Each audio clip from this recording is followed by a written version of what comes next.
আজকে রান্না হচ্ছে মোরলা মাছের ঝাল। প্রথমে কড়াইতে সর্ষের তেল দিলাম, এরপর হাফ চামচ কালো জিরে ফোড়ন দিলাম। এবার নুন হলুদ দিয়ে মেখে রাখা মোরলা মাছগুলো অল্প অল্প করে ভেজে তুলে নেব।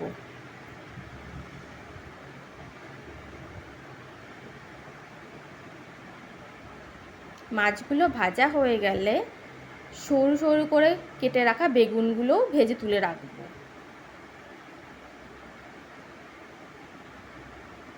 এবার ওই কড়াইতেই তেলের মধ্যে সর্ষে আর পোস্ত বাটা দিলাম, তার মধ্যে সামান্য নুন স্বাদ মতো আর অল্প একটু হলুদ গুঁড়ো।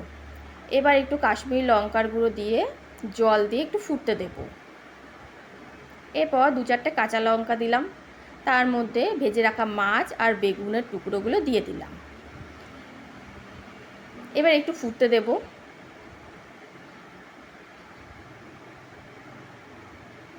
একটু ফুটে উঠলেই তার উপর ধনেপাতা ছড়িয়ে দেব।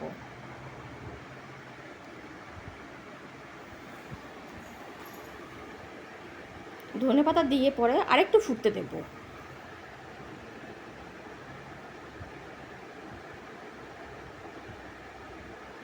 একটু সামান্য ফুটে উঠলেই গ্যাসের ফ্লেমটা বন্ধ করে নামিয়ে নেব। মোরলা মাছের ঝাল রেডি। কেমন হয়েছে অবশ্যই জানাবেন।